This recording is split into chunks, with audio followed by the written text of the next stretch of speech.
Hello everyone, and welcome back to the FAFSA Countdown, creating your FSA ID. So this might be the most important FAFSA video of the series, because it's all about creating your FSA ID. And the reason I say that is because in order for you to do the FAFSA, you must have an FSA ID. What that means is that not only will you need one, but also your parent or guardian that's going to be filing the FAFSA with you will also need one. The reason you need an FSA ID is because this is how you actually sign the FAFSA online. There's no little signature box for you to sign on your computer. You have to type in your username and password that's associated with your FSA ID. You can also use this to log into your FAFSA account as well. I recommend that you make your FSA ID at least 4 days before you file the FAFSA to give it ample time to process to make sure it will work by the time you're completing your FAFSA. Even though you can't complete the FAFSA until after January 1st, you can create your FSA ID at any time. So we're going to go through the steps on how to create your FSA ID. Step 1 of creating your FSA ID is to go to Fafsa.gov. Once there's going to be a menu along the top, and you'll want to click on the button that says FSA ID. This will direct you to another page, and then you want to click on the button that says Create FSA ID Now. Congratulations, you just completed Step 1. Step 2, or 5 if you're Roman. This is going to ask you to enter your email address.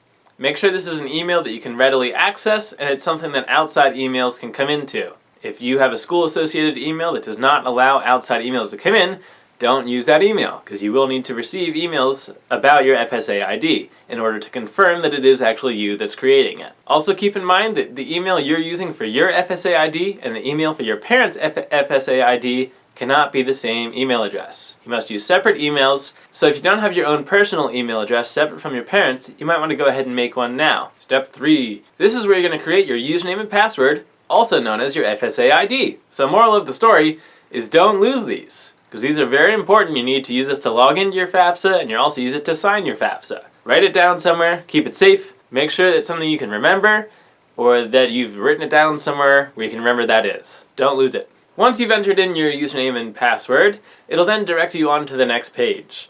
And this is going to ask for a couple different things, which I'll go through now. First of all, it's going to ask for your name. You should be able to get that one. It's going to ask for your birthday, also your social security number, some contact information from you, most likely addresses, and then you also have to create a series of challenge questions. So this is going to be kind of your security questions that you might see for some of your personal banking accounts or something of the sort. It's going to be similar to that. The tricky one though is one of the questions is going to ask you to write down a very important date that cannot be your birthday.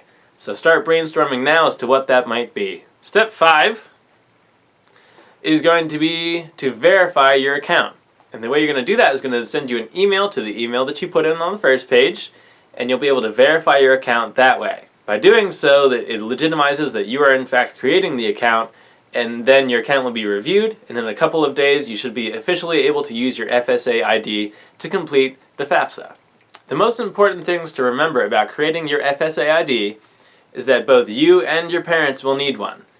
So go through these same steps with your parent or guardian that's going to be completing the FAFSA with you, because they also have to create their own FSA ID account. If you have older siblings and they and your parents have already filed FAFSAs for them in the past, what they can do is when they create their FSA ID, they can link the previous PIN number to their new FSA ID account.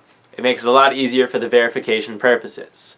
If you have more questions about that, or creating your FSA ID, the FAFSA, or anything financial aid related, send it to pagoestocollege@gmail.com, and I'll get back to you as soon as I can. Alright everyone, Happy New Year, and I'll see you next year.